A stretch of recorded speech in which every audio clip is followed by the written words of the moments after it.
5টি অশোক লেল্যান্ডের দোতলা বাস কেনে বিআরটিসি। পরবর্তী বছরগুলোতে দফায় দফায় আরো 100 বাস কেনা হয়। 2010 সালে নর্ডিক ডেভেলপমেন্ট ফান্ডের এনডিএফ ঋণে চীন থেকে কেনা হয় সিএনজি চালিত 275টি একতলা বাস।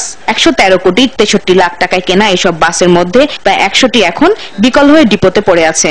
2011 সালে বিআরটিসি কোরিয়ার ঋণে দেশটি থেকে 155টি নন এসি ও 100টি সিএনজি চালিত একতলা এসি বাস 243 কোটি টাকায় কিনে। 2012 সালে ভারত থেকে কেনা হয় 290টি দোতলা বাস। এর মধ্যে রক্ষণাবেক্ষণের অভাবে বিকল হয়ে ডিপোতে পড়ে আছে 2012-2013 সালে ভারত থেকে কেনা দোতলা ও আর্টিকুলেটেড কিছু বাস। বিশেষজ্ঞরা বলছেন সব সরকারের আমলেই দুর্নীতি চিত্র একই। বাস নষ্ট হলে তা মেরামত না করে শুধুমাত্র আর্থিক লাভের কারণে কর্মকর্তাদের নতুন বাস কেনায় আগ্রহ বেশি। কিছু লোক থাকে যে জনগণের দুঃখ দুর্দশার কথা বলবো আর আমি খালি প্রকিউরমেন্ট করব। তাদের উদ্দেশ্য কিন্তু যানজট দূরীকরণ না, তাদের উদ্দেশ্য কিন্তু কিছু অপরচুনিটি নেওয়া, কিছু প্রাপ্তি নেওয়া। আমাদের লার্নিংটা হয় না। আমরা আবার নতুন প্রক্রিয়ার মাধ্যমে আবার আরেকটা লোন নিয়ে কোরিয়ার থেকে নিয়ে আসি 400 বাস। সেইটাও আমাদের যে এক্সপেক্টেড রিটার্ন দেওয়ার কথা ছিল সেটা দেয় না, কিন্তু জবাবদিহিতা নাই। অনিয়ম করা বা তার একটা ধারাবাহিকতা রয়েছে কি ঠিক এখানকার হয়তো ভিতরের যারা কর্মকর্তা কর্মচারী তারা হয়তো এটাকে চেঞ্জ করতে চায় না, রিফর্ম করতে হবে, সংস্কার আনতে হবে। তো সেটা সংস্কার যদি আনা না হয় তাহলে এইভাবে রাষ্ট্রীয় সম্পদ এভাবে ক্ষতি হতেই থাকবে। এ প্রসঙ্গে বিআরটিসি চেয়ারম্যান বলছেন বিআরটিসি এককভাবে নয়, সরকারের অনুমতি নিয়ে মন্ত্রণালয়ের সার্বিক তত্ত্বাবধানে এসব বাস কেনা হয়। কিছু আছে আগুনে পোড়া, কিছু আছে দুর্ঘটনার গাড়ি, কিছু আছে এমনিতে পুরানো হয়েছে, অনেক টাকার প্রয়োজন, যেগুলোর জন্য আমরা উদ্যোগ গ্রহণ করেছি সেই গাড়িগুলো মেরামতের জন্য একটা প্রকল্প করেছি আমরা। সেক্ষেত্রে গভর্নমেন্টের কাছে একটা লোনও চেয়েছি, 10 কোটি টাকার একটা লোন প্রজেক্ট আমাদের আছে, সেটা পাইলে আমরা করবো। কেন দ্রুত নষ্ট হচ্ছে এটাও একটা বিষয়, আমাদেরও কিছু ত্রুটি বিচ্যুতি আছে।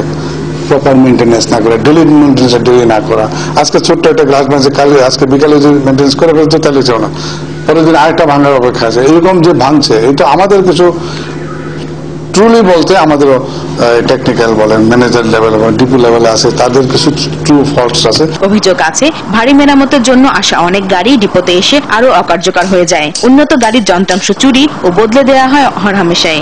এই অভিযোগ কিছুটা স্বীকার করে বিআরটিসি কর্তৃপক্ষ দায় চাপালো শ্রমিকদের উপর। অনেক সময় দেখা গেছে যে একই যন্ত্র সে 4000 টাকাতে নেয় কিনা সে 6000 টাকার বিলও করতে পারে, কারণ বাজার থেকে বিভিন্ন রকমের বিভিন্ন ব্র্যান্ডের পাওয়া যায়, বিভিন্ন কোয়ালিটির পাওয়া যায়। যন্ত্রটার ভিতরে লাগানোর পরে যখন বিলটা সেই নিয়ে আবার বিলটা পরিশোধ করে, সেই ম্যানেজারই করে। এখানে যদি 4000 টাকা 2000 টাকা চুরিও করে থাকে, দুর্নীতি করে থাকে, এটা ধরা ভেরি ডিফিকাল্ট। তারপরেও আমরা প্রচেষ্টা নিয়েছি। বিআরটিসি বাস কেনায় ক্রয় কমিটিকে জবাবদিহিতার আওতায় আনা এবং রাষ্ট্রীয় সম্পদের সদ্ব্যবহার নিশ্চিত করতে সরকারের আরো কঠোর নজরদারির দাবি বিশেষজ্ঞদের। আতিকা রহমান, আরটিভি, ঢাকা।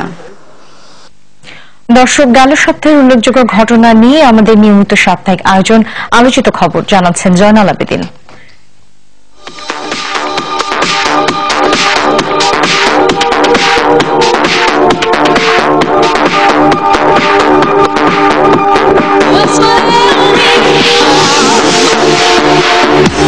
গাইবান্ধার সুন্দরগঞ্জের সংসদ সদস্য নিরপরাধ শিশুকে গুলি করার প্রতিবাদে সড়ক অবরোধ করেছে স্থানীয় জনগণ।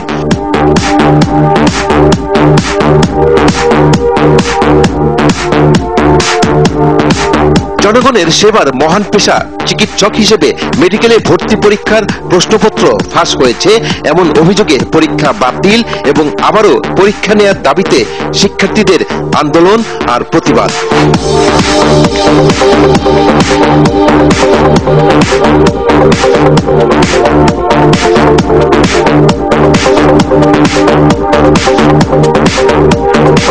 প্রতিবাদের অন্যরকম ধরন শিক্ষকদের গ্যাজেটেড পদমর্যাদা নিয়ে গড়িমসির প্রতিবাদে চেয়ার বর্জন করেন এসব মানুষ গড়ার কারিগর, তবে মানুষ গড়ার নয়, মানুষ মারার কারিগরদের গুলিতে রাজধানীতে ইতালিয়ান নাগরিক হয়ে গেলেন লাশ।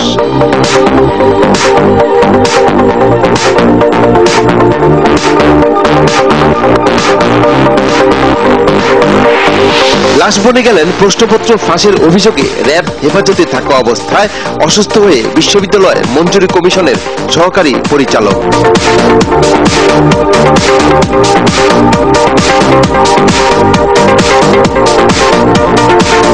পরিচালকদের সিদ্ধান্তে নিরাপত্তার অজুহাতে অস্ট্রেলিয়া ক্রিকেট দলের বাংলাদেশ সফর বাতিলে হতবাক হয় দেশ বিদেশের মানুষ।